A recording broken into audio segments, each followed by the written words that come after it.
और देखिए, अमेरिकी उपराष्ट्रपति जेडी वेंस ने चेतावनी दी है, ईरान के पास न्यूक्लियर हथियार नहीं होने चाहिए। फिलहाल ईरानी सरकार पर ध्यान नहीं है, ये वो कह रहे हैं। ईरानी लोग सरकार हटाना चाहते हैं तो हटाएं, ये ताजा बयान है जेडी वेंस का। सुनिए जरा। और देखिए, एक और बड़ी खबर है, अमेरिकी हमलों से बचने की तैयारियां कर ली गई है ईरान के अंदर। ईरान ने न्यूक्लियर साइट को छिपाया है। इस्फहान की साइट को मिट्टी से ढक दिया गया है। न्यूक्लियर साइट की एंट्री को बंद कर दिया गया है। तो ये देखिए आप, क्योंकि ईरान को भी पता है कि अमेरिका हमला करेगा तो सबसे पहले जो प्राइम टारगेट्स होने वाले हैं वो है अमेरिका की तरफ से ईरान के न्यूक्लियर ठिकाने, जहां पर अमेरिका सबसे पहले हमला कर सकता है। बीते साल भी इस्फहान, नतांज, ये वो न्यूक्लियर साइट्स थे जहां अमेरिका की तरफ से बम गिराए गए थे।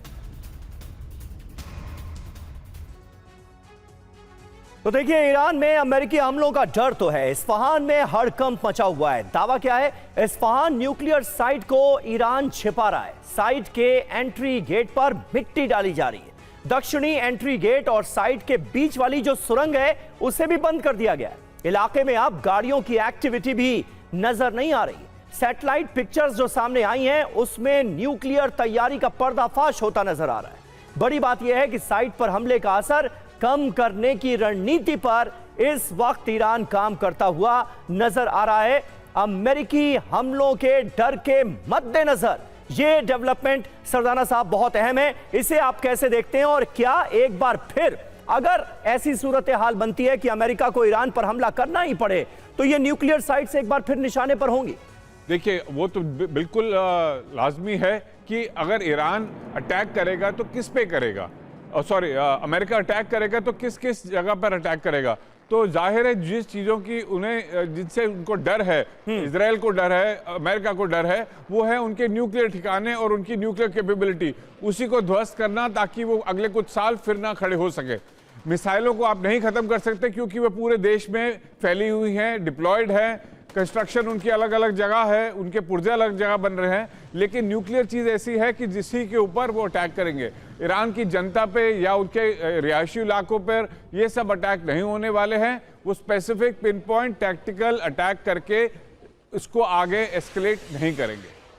ठीक है सर, लेकिन बीते दिनों यह खबर भी सामने आई थी कि रूसी जो एयर डिफेंस सिस्टम्स हैं वो ईरान को मिल रहे हैं। तो क्या अगर ऐसा हुआ होगा, अगर एयर डिफेंस सिस्टम मिले होंगे और इस ताकत को थोड़ा मजबूत करने की कोशिश ईरान ने की होगी, तो सबसे पहले तो यहीं लगाए होंगे एयर डिफेंस?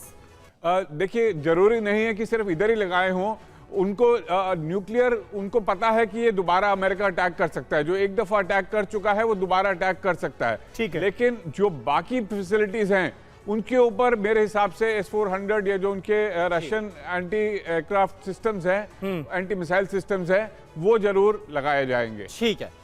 और देखिए, इस बीच एक और बड़ी खबर आ रही है, इसका हम रुख करें। ईरान के सैन्य कमांडर की अमेरिका को चेतावनी। ईरान की ballistic missile capability red line है। एडमिरल शमखानी की तरफ से धमकाया गया अमेरिका को। ईरान पर सीमित हमले का मतलब अब इस बार जंग होने वाला है। कितना भी बड़ा हमला हो, जवाब इस बार जरूर दिया जाएगा।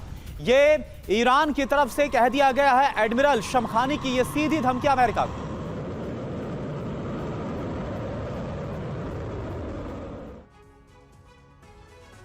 तो ईरान से ऐलान तय है, बारूदी घमासान। अमेरिका की को जो चेतावनी दी गई है वो आप देखिए, लिमिटेड अटैक का मतलब होगा पूरी तरह से जंग। Ballistic missile capability red line है, अगर इसे क्रॉस किया गया तो फिर जंग पक्का। अमेरिकी हमलों का विध्वंसक जवाब दिया जाएगा। ईरान पर हमले के ग्लोबल नतीजे भी होंगे। बातचीत के बहाने दिखावा कर रहा है अमेरिका, यह साफ तौर पर एडमिरल की तरफ से कहा गया है। लेकिन ब्रिजेश सर, अभी हाल ही में जो मस्कट में वार्ता हुई थी, अगर इसी तरह से ईरान तैयार है और अमेरिका की तैनाती भी हम देख रहे हैं, और इजराइल तो चाहता ही है कि उसका जो सबसे बड़ा दुश्मन बचा हुआ है मध्य पूर्व में, उसका पूरी तरह से खात्मा कर दिया जाए, तो आखिर इंतजार किस बात का हो रहा है? क्योंकि हम देख रहे हैं धमकियां तो दोनों तरफ से दी जा रही है। देखिए बातचीत जब चलती है तो पीछे में शक्ति प्रदर्शन उसके साथ साथ चलता है। डराने की, धमकाने की, चेतावनी देने की, आगाह करने की। और दूसरी बात यह है, ईरान एक तरफ है मगर दूसरी तरफ इजराइल भी है और अमेरिका भी है। अमेरिका का परसेप्शन अलग है। इजराइल का परसेप्शन अलग है। इजराइल ज़्यादा हार्ड लाइनर है क्योंकि उसके वहाँ उसके रहना है, वो फेस कर चुका है पिछले करीब 2.5 साल में क्या क्या हरकतें हुई हैं, हुती हो, हिजबुल्लाह हो, खासकर हमास हो। तो इस माहौल में उसका जो व्यू है बहुत ही हार्ड लाइन का। वैसे भी नेतन्याहू तो हार्ड लाइन माने भी जाते हैं और अमेरिकन प्रेसिडेंट ने कहा भी है उनके सेनेट में कि भाई इनको इनके चार्जेस जो हैं ब्राइबरी के मुक्त कर दो क्योंकि ये बहुत ही इफेक्टिव प्राइम मिनिस्टर हैं। तो इस माहौल में मतभेद है और उस तरीके से बातचीत चल रही है। तो ये बातचीत चूंकि पेचीदा है, इसका एकाएक झट से आंसर नहीं मिल सकता है, थोड़ी और चल सकती हैं क्योंकि 3-4 तरीके की चीजें हम लोगों ने इसके बारे में बताया है।